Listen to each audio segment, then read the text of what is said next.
representing Ifo-Iwe-Koro Federal Constituency at the House of Representatives, Honorable Ibrahim Isiaka.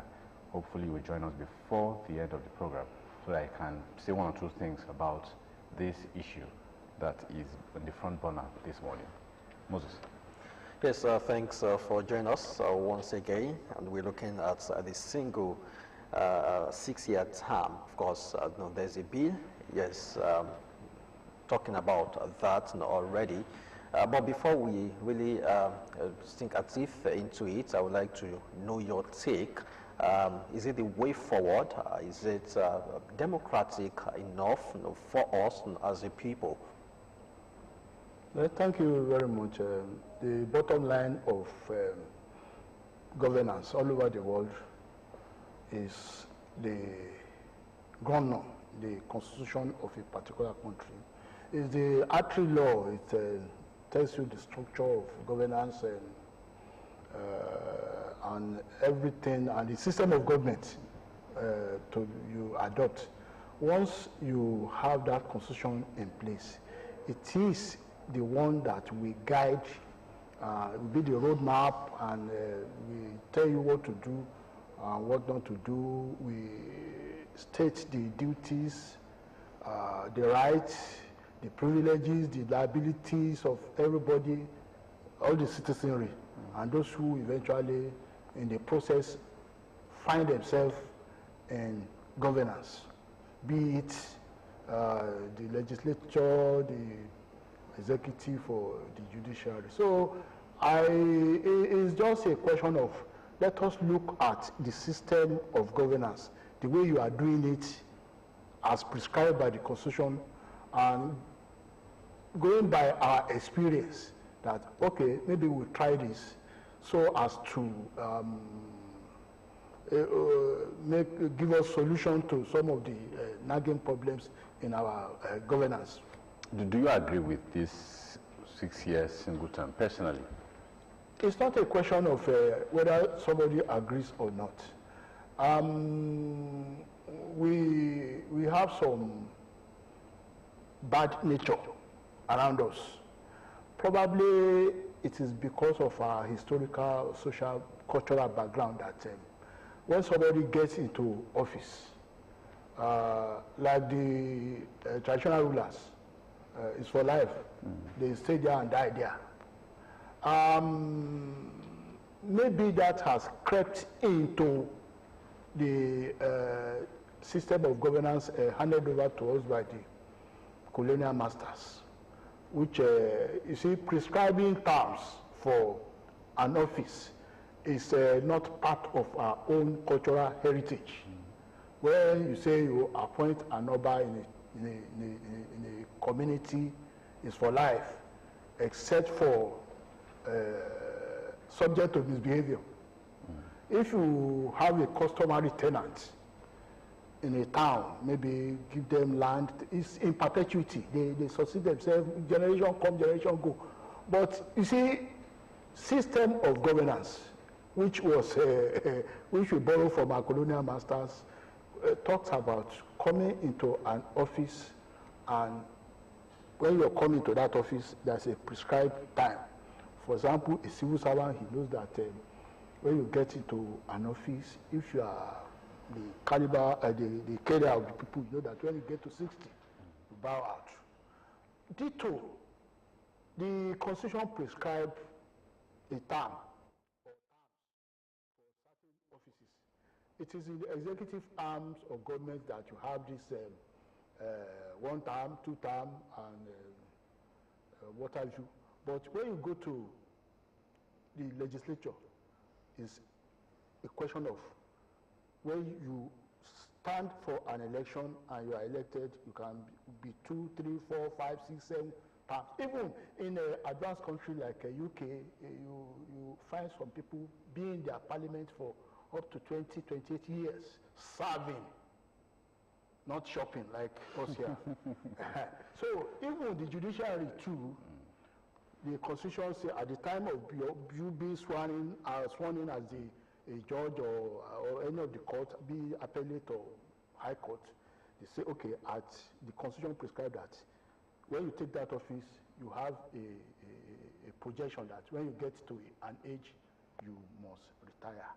So that is the situation prescribed by the Constitution. What they want to do now is to try to change the two-term in office prescribed for the executive arm of government to maybe single term. And it's not about opinion. Maybe experience is always the best teacher. We always discover in the recent past during our electoral process, when you have election, the battle to come back is always the fairest, is always the bloodiest. They do everything to come back. Even for some people, executive office holders who did not do well, but they just be clinging to the fact that the Constitution says even when they turn into it as if it is a right, that even when some people are canvassing to be governor for the first time, you will find their political jobbers and gladiators singing that they've not even been talking about the 4 years. They'll be saying, from the beginning. So I think it is because of what always happened in the election for the second term, the trappings, the corruption, the bribery, the thuggery, and everything. That's why some people say, okay, let us just make it a single term of maybe 6 years. I'm just thinking that that is what is informing the problem they have with re-election and second term syndrome. That is why maybe they are thinking that maybe let us amend the law which prescribed 2 terms. But don't you also think that, yes, if this comes to fruition, there will be a lack of incentive for performance, once they know, okay, I have 6 years, so I can do whatever. But when you are faced, you have to be re-elected, by the people. There is that push, nobody wants to lose an election, and you have a second chance, as it were. But with this, just 6 years, lack of incentive for performance. Even the 2 terms, do we see performance? You've just seen a governor who served the full 2 term, and he has to go into hiding with all the incentives of the double term that he used. So the point we are is that when you are talking about incentive for performance, I think the underdevelopment in Nigeria as it is now is a very good incentive for anybody who really wanted to go into an office to serve, not the number of years. Like in recent time when they are celebrating, the executive arm of government all over Nigeria were celebrating the 1st year. No matter what, we will see some people commissioning projects and projects. And some of the projects like the Vice President Lodge, which has been abandoned for years. Yeah. How many times have some people spent there abandoning that project till it was executed within, completed within a period of 1 year?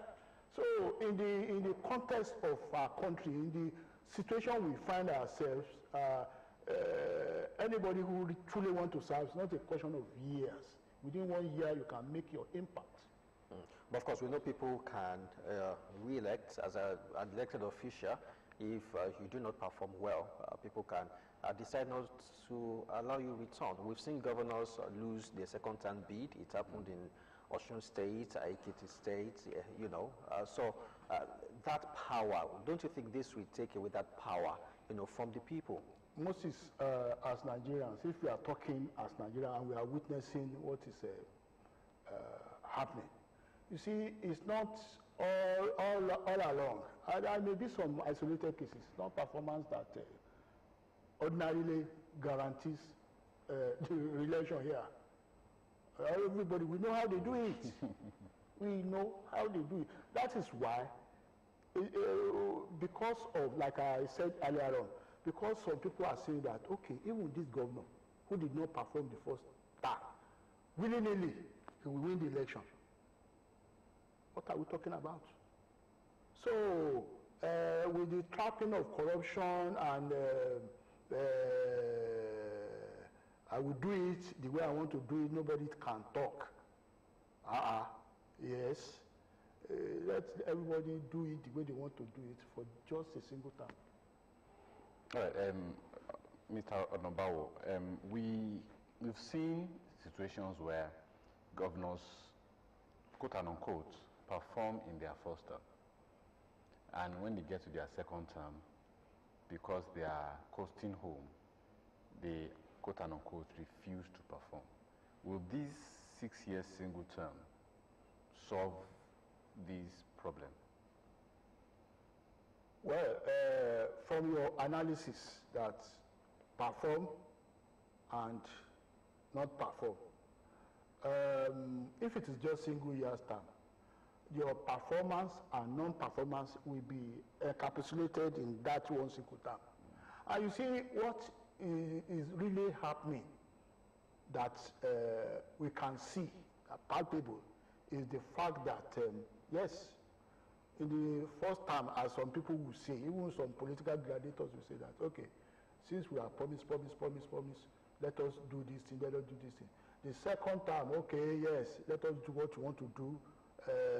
Corruption will now set in grand style and everything. And the governor who was said to have paid in advance and in hard currency school fees of his ward, he was doing it during the second term. You see, the second term, you witness lawlessness in the highest order, in the executive arm of government, in the executive arms of government in Nigeria, be it federal or state or even local government. You see, the first time they just say, people voted for me, let me just be doing certain things. And you see, all those things people call dividend of democracy in this country are not really dividend of democracy. Is it building roads? Is that dividend of, because the majority of government, whether who is in power or who is not in power, has to be done. The military government constructed the roads, the Port Harcourt Enugu Expressway, the Lagos Ibadan Expressway, all these things, National Stadium and what have you, were constructed by the military. So all these things, the thing they talk about dividend of democracy, they are not really dividend of democracy. The dividend of democracy is when you say you want to hold primary election in your party, let the process be transparent. When you want to hold election, that is the people who the person who the people really wanted is the person elected. That is the main that is the definition of government of the people, by the people, for the people. All roads and bridges that is a dividend of democracy. So as far as I'm concerned, at the end of the day, when you say you serve a term, maybe a term or 2 terms, it is how the citizenry feel that, okay, there is no favoritism. When you want to enter any work of government, you don't need to know any person. If you want to go to government, you must see it be so competitive. When you merit it, you go there. When you want to appoint a permanent secretary, you do it on merit. When you want to do all things, it will be so that, okay, everything that will make people feel secured and sense of belonging, those are the dividend of democracy. And I think those are the area we should focus more, not all these roads and bridges and what have you. All right, this is going to be, if this sails through, this is going to be the first, Nigeria will be the first country that will be having a single term restriction in their constitution. Almost all the countries in the world have minimum of 2 terms. Now, what will this make of someone who, let's take Rwanda for example, the president is being seen to be performing. Now he's spent the 3rd term now and is still going. Won't it cut short a performance of a particular governor or a president to bring in another person compulsorily because he has just 1 term to spend? My brother, government basically is in continuum. It's nobody's father's house or father's business. You see, the civil service is the engine room of governance. And that is why in the civil service, in public service, you find everything. You know, every profession, journalism, media, legal, medical, and everything. The government is a complete institution. And you see, all these people you are talking about elected, they are meant to be policy, to implement policy. From time to time, the people in the public and the civil service will be telling them, okay, yes, because of the traffic between so and so, we need to, they push it to the elected people. Then those who in the legislature now will know that, okay, now consistency, with the support of the people in the civil service, because they have to get data and everything from them, that this is what we need to do. So what stops a government, an elected, because you see the government remains there. People just come, people go to hold offices. In the government, if there's a good project that is on, what is required of the next people coming in to the executive arm of government is to continue, because that thing is the baby of, is the government, not a personal something. But we don't see that in Nigeria. That is one of our problems everywhere. Because we arrogate to these elected people power, even with the electorate. We arrogate to them many powers that do not belong to them. They don't even have constitutionally. We praise them, we eulogize them, we even give them title that is not theirs. We massage their ego. For example, in Common Palace, you people in the 4th estate of the realm is very guilty of that. When you say, when you address a governor as executive governor of so state, I just smile. But this is not an illiterate country. What is the meaning of executive governor? Governor is governor. Do they say executive president of the Federal Republic of Nigeria? But you use that to massage their ego, and they think that they can do and undo. And primarily, from the activity of these people, they are the main lawbreakers. But we've seen some of them reject such bogus titles. Some would say, no, don't call me Excellency, just say Mr. Governor. Or Chief Servant. Or Chief Servant. Someone said. Very simple example. The examples are very few. Very few. My friend and learned colleague, late Arakuni, Rotimi Akeredolu, yes. Sanwo-Olu in Lagos. Even you. Soludo also. Yes. Because you see, all these people, because of their exposure, they should be able to stand up and say, I don't want this. For example, if you call your governor executive governor, or you don't call him, what does that on? No. That is why I come to people eulogizing. For example, in some years back in this Ogun State, when there is a program in which the governor will be there, apart from that, they will be late to a very embarrassing level. Then they bring drummers. When the governor, before he speaks, every day, all those ones, are they part of their responsibility as governors? Yeah, well, some people say, I mean, it's cultural. No. Is it our culture that institutionalized the office of the governor? What our culture institutionalized is the traditional institution of Obas. If they are drumming behind those ones, the music, the drumming. It's part of our cultural heritage. In a serene atmosphere where we have ministry here and there, governor's office, and be drumming to be disturbing civil servants working around. So those are part of they are so egocentric, and it makes them to forget to do what they are elected there to do. Simple. So if you have your way, what are the things that you get off the back or the surrounding of someone elected, either as a president or as a governor? You just mentioned this executive governorship title, so to speak.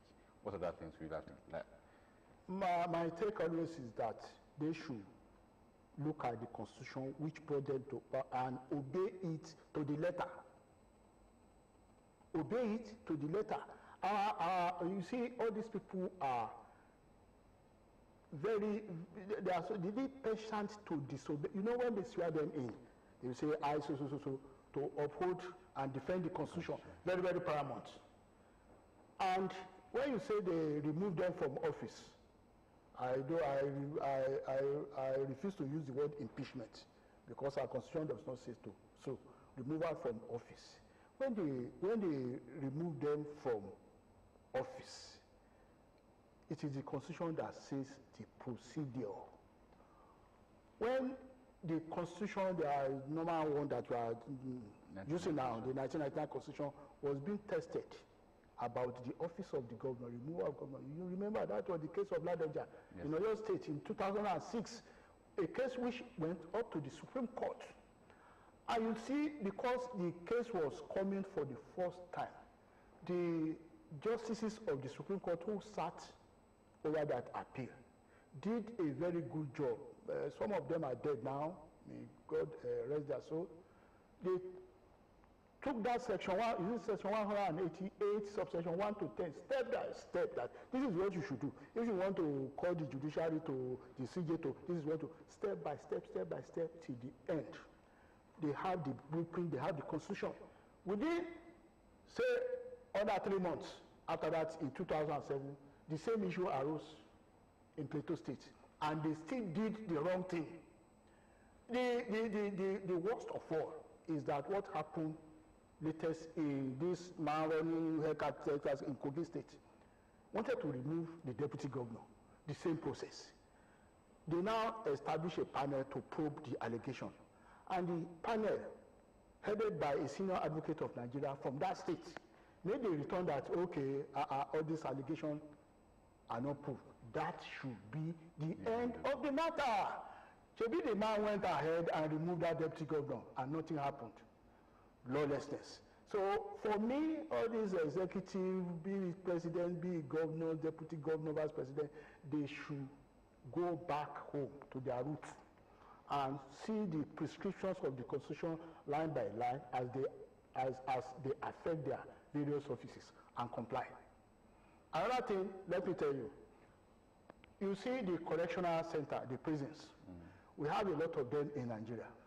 A few of them had what you call gallows, where they execute people condemned to death after due process. We have the one in Abeokuta. The one in Abeokuta is serving many of these southwestern states, Oyo, Osun, Ekiti. So every condemned person there will be brought to this Ibara Correctional Center. But they have been there, some of them have been there 15, 16 years, awaiting execution. After all processes has been, all procedure has been exhausted. And so you see some governor that say, I am a Christian, or my religion forbids me from saying they should go and kill somebody. That attitude is enough for some governor to be removed from office because it's an infraction of the Constitution of the Federal Republic of Nigeria, which they swore on oath on inauguration to defend and uphold. But are they aware? Yeah. That's the question. Every governor of the state has a Ministry of Justice. They have Attorney General. Of course, they have Attorney General. Even some of them have special assistant on legal matters. You know, indictment on the Attorney General. And in addition to that, because the interpretation of the law, the interpretation of the Constitution is in the hands of the judiciary. We've seen conflicting orders, conflicting ex parte orders. Some lawyers participate in forum shopping and all of that. Participate in crime. I won't defend what is indefensible. So are lawyers not part of the problem? Well, lawyers will continue to be the part of the problem because we are in this country and some offices cannot be held by any other person than legal practitioner. I agree with you. Back to the one you raised. For me,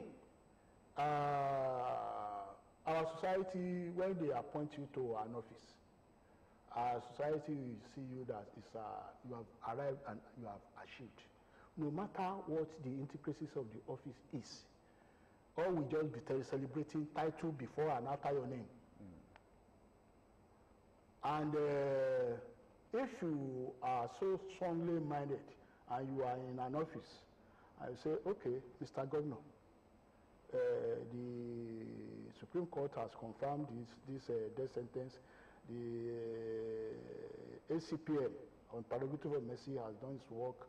No recommendation for committal. And say, okay, Mr. Governor, this is he will prepare the execution warrant and place it before them.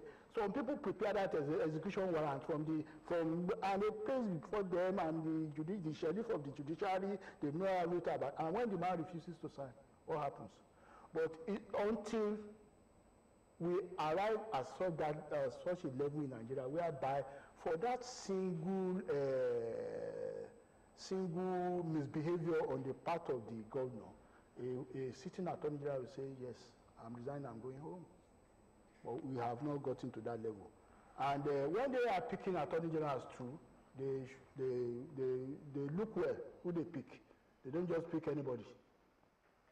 They know some, in quote, mad people. So they know those who they can call and say, do this, no matter what, they will still do it. So you see, all these things are there. And I will tell you, for the judiciary is doing a lot. Take the case of, because I'm still on the executive arm of government, obeying the basic law of the land, which is the Constitution. Take the case of the local governments. There's a matter in court now about local independence of the local government and what have you. When any governor, every state, they do it there. When a governor comes into office, we dissolve the local government council duly elected. That is unconstitutional. When they elected the local government chairman and council members, it's for a specific term. And you see, the constitution, the thing is arranged in such a way that the people who are running the local government, they overlap, that is from one regime of the executive to the other. But when you people get there, the first thing is that you dissolve, pass a law through your House of Assembly to consider what they say caretaker committee, which is unconstitutional. The Supreme Court has ruled 1, 2, 3, 4, 5 times. The last one they did was in Oyo State, and they now told the Attorney General, look, since these authorities have been there, and you did not, they don't address the governor, they be addressing the Honorable Attorney General now, that your state did not comply. So in this state, all those people you render jobless abruptly before their term expires, all their salary and emoluments, go and pay it, and let the Honorable Attorney General make a return of compliance of that payment within 3 months. If he fails to do that, he will be referred to the Legal Personal Disciplinary Committee. That is what they did in, is it Ajun or something, against the governor of Oyo State. But the point is this, even with the payment, maybe they are going to pay from the government. But if they have been made to pay all those salaries, those people they remove from their pocket, people will start sitting up. My own way, my own take is that everybody elected or even appointed into various offices in governance should abide by the law. They should not be the lawbreakers. But it's been said about the 1999 Constitution that because that is not democratic enough, and that, yes, no constitution is all over the world is 100%. It's always been revisited and rejigged in a way. But that the law, the deficit of the 1999 Constitution is the fact that it was formulated by the military, and they did not take into consideration due democratic diligence. That is why they are not being implemented. Is this true as far as you know?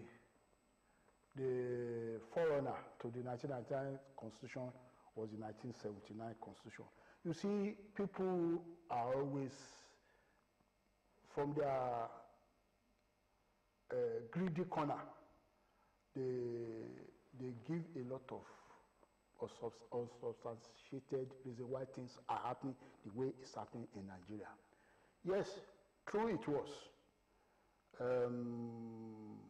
In 1978 to 79, the military then started the process of making the constitution. And from the records, you people will know too that the first thing they did was that to form a 50 committee to draft the constitution.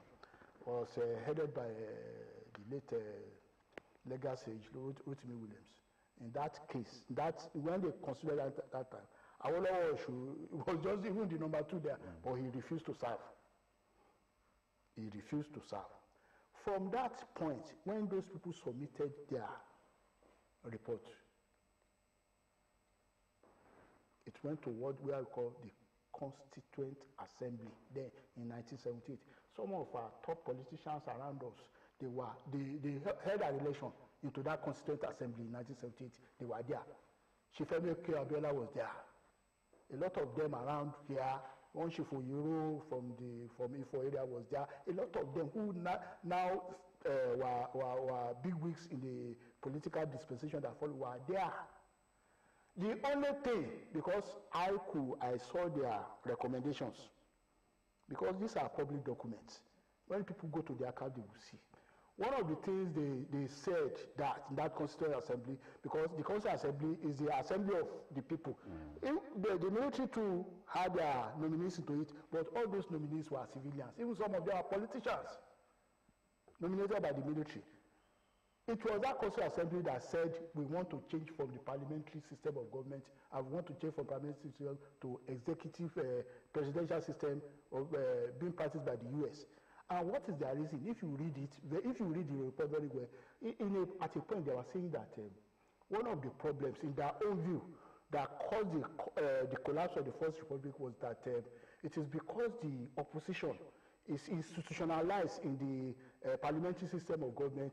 It was Awolowo who was criticizing and led to the collapse of the First Republic, that they don't want in a situation whereby opposition is institutionalized in their system of government. That is why they adopted the presidential. And you see, the role being played by the leader of the opposition in the parliamentary is the role houses of assembly and national assembly are supposed to be playing, which they are not playing well, because they are separated from the executive. In the parliamentary system, the executive and the parliament, they are fused.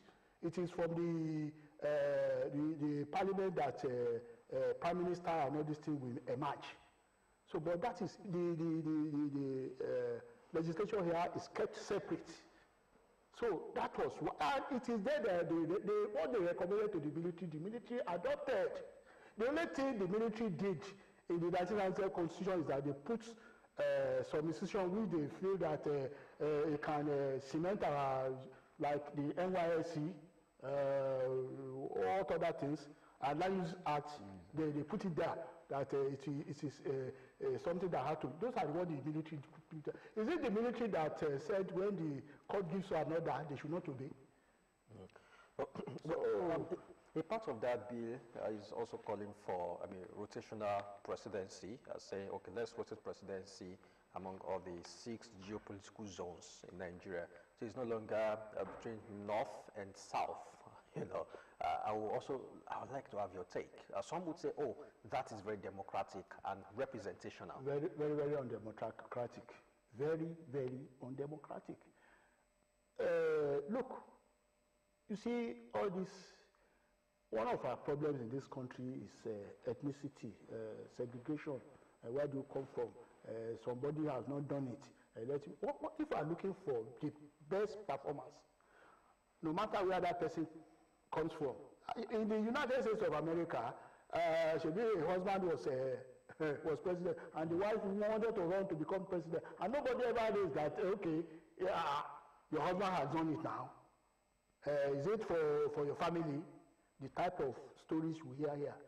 If our ultimate is to get the best material, no matter where that person comes from. That is my own take. All this rotational, very, very undemocratic. That is why it is very, very difficult for even the only political party that seems to put it for their presidential, could not succeed with it. Which of the political parties will put it that you will be rotating between, how many tribes do you mention? How many tribes, even in this Ogun State, how many ethnic groups that you want to balance? Balancing what? If you want to find somebody who will perform, it's not a question of where you come from, or you have to rotate. So when you rotate, when somebody is there and they say, they just wait, when it's our time, we'll do the needful. Anything you want to do there, we want to cite every institution in our, let them do their own now. We can see the semblance of it happening between the last regime of Buhari and TENURE now. You see, at a time when you are there, you concentrate all very key, in some that requires expertise and efficiency, you concentrate it in your own zone. When another person gets there now, he now remove all those ones and put his own people. That is what we'll be witnessing in for this rotational something. You will not find people, they just wait for you, they won't cooperate with your own government. So when we get there too, we will do what we want to do. And that is not good for our democracy. Well, we tend to copy the American system, and I know that currently Hunter Biden, the son of the president, has been convicted of all three felonies in federal gun trial. And the president is saying, oh, I will not interfere, I won't apply clemency or pardon in this case. And yes, it brings to the front burner and say, okay, when are we going to get to that point where institutions are built, we respect institutions and not unnecessarily, individuals? That is all. When we are discussing all this, what we want what is my take for the offices of the president, all the executive arms of government. I've said it, and I continue to say it. The often repeated statement made by Barack Obama when he came visiting in Ghana is very simple. It has been so apt, and it's very, even the blind could see that for a governance, you build the institution and not the personality. But here we orchestrate singing the praise of whoever is in that position rather than making the institution itself work, that anybody who gets into it. You see, that is what you see when this man who has just been convicted and wanted to come again in America wanted to become president. Donald Trump. And in the process, some allegation of malpractices in which they are pointing, I think, accusing finger to Russia and everybody. They have all their facts. If it were in Nigeria, they will display the game, everything will come to a standstill. But even if after the man has been, after he seen that he has lost the election, he now led a gang of thugs to the capital, the symbol of the liberty of the United States, and disrupted the place. Even some lives were lost. But they have what you call institutional maturity. They handle the thing. They are waiting for the man that, okay, we wait for you. You will walk into the dragnet of criminality. And that is exactly what is happening now. If it were in Nigeria, the rigging and everything, even rigging that people don't see good evidence to substantiate it, as we see in the judgment in the tribunal, people will be shouting, rigging, they rig. In their own case, it is not that they don't know what is happening. They have their own concrete evidence, but their institution is such that if it is their institution that produced the man duly elected as the president, we will ridicule that institution and say we are ridiculing Trump. Let him serve his term. It is now that he is pushing his luck too far. I now say, okay, you can't go there again because of your antecedent. Very simple. Building the institutions and not the personalities. So how do you, as a lawyer, as a legal practitioner, what steps do you think a nation like Nigeria can take to strengthen its institutions? Yes, my own standpoint, which is may not be achievable in the short run is that me and you, every one of us, we have our roles to play to make Nigeria work. You are working in public institution. Is it what you see in the system that you are satisfied with? When we are afraid about our personal survival, about our own future, the Yoruba will say, "Mi ò lè wá kú, kò lóye ilé bàbá ẹ̀ jẹ." So if every one of us, even the citizens, say, don't let them hear that I'm the one who said this thing is bad, or corruption is here, or something is wrong, we will continue for a substantial long time in the same situation we find ourselves. Because it's not it's not the issue about those people holding political power or the civil servants. You know, the civil servants too are so powerful, very, very, very, very powerful. I continue to say that all what you are complaining about, all what you've been discussing, is as a result of the failure and the collapse of the civil service.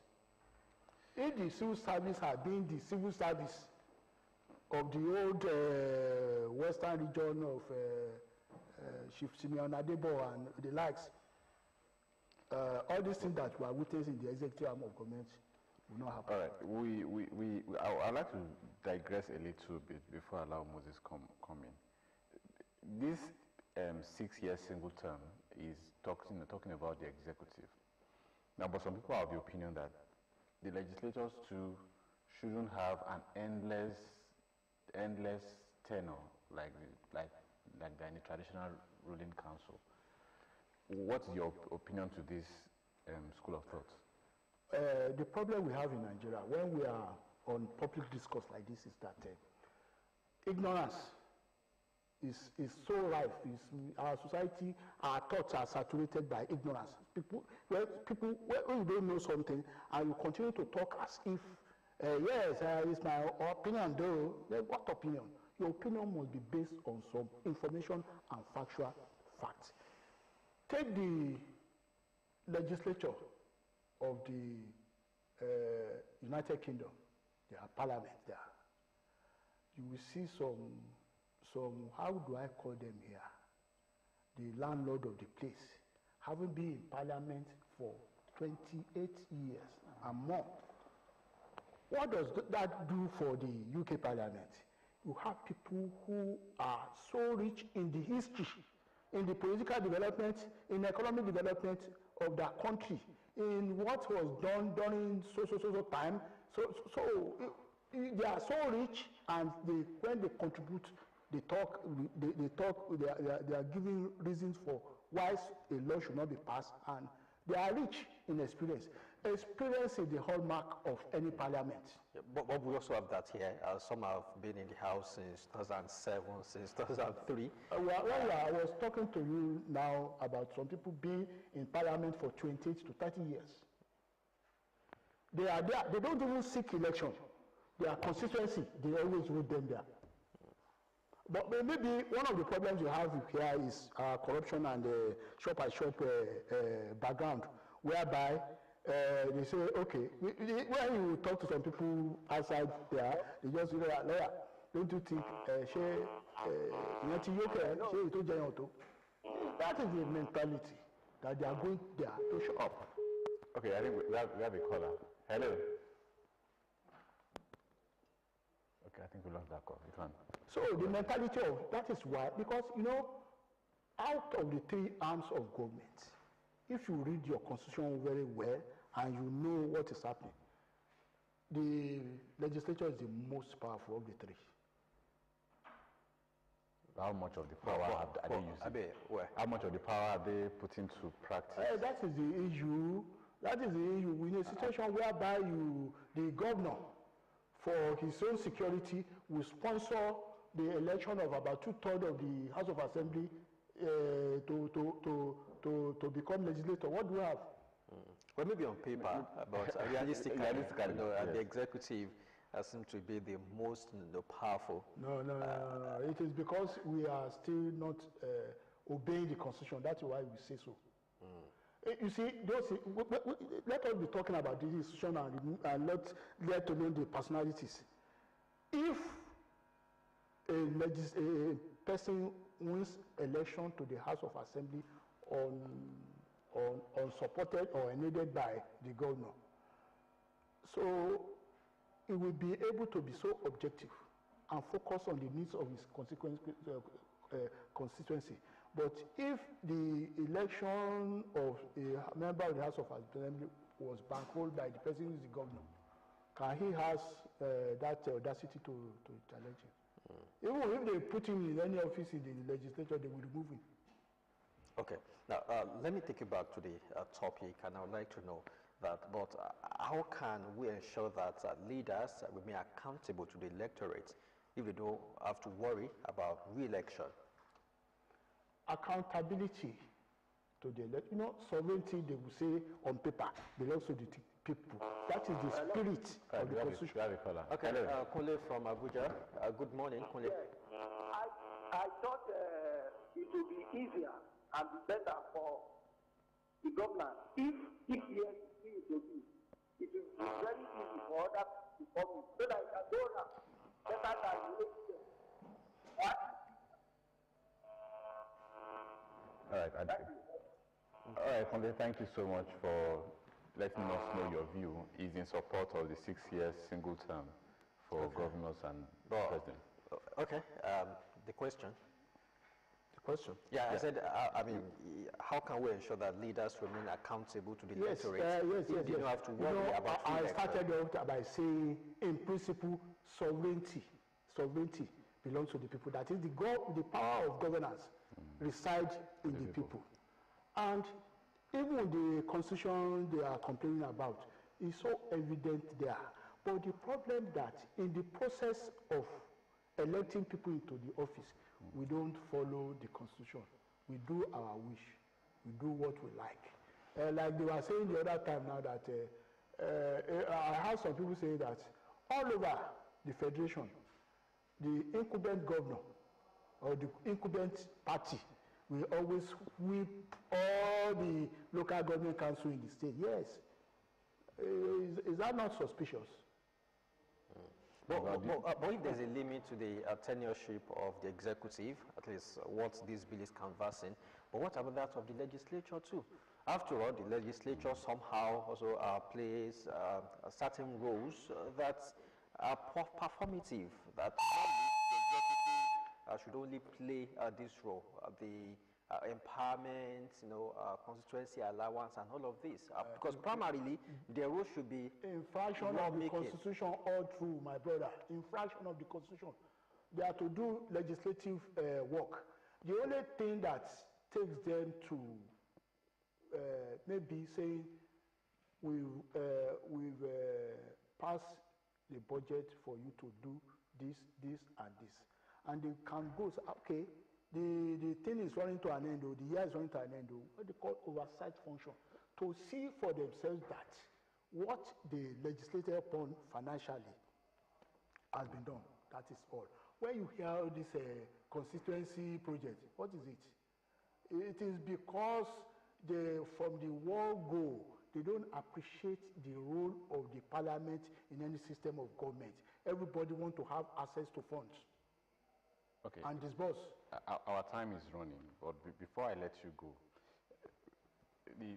one of the things that those pushing for this 6 year single term are calling for is the return to parliamentary system of government. It's a different thing. It's part of the things they are calling for. It's part of the entire package. With your experience on the two sides, do you still want us to go back to that kind of government? Yes, my belief is simply this. It's not about any constitution. It's about those who are operating it.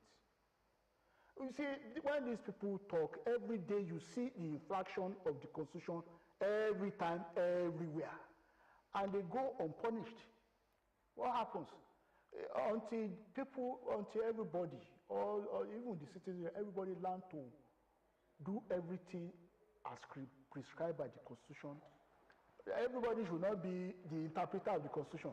All these wages they are talking about, you just say because it is written in the Constitution. What is written in the Constitution? Should the Constitution still say that minimum wage should be prescribed? Is the Constitution saying the same minimum wage should be prescribed for the federal government or for the state government or even for the private sector? What did the Constitution say about that? The Constitution says a minimum wage should be legislated upon. So it shouldn't be fixed.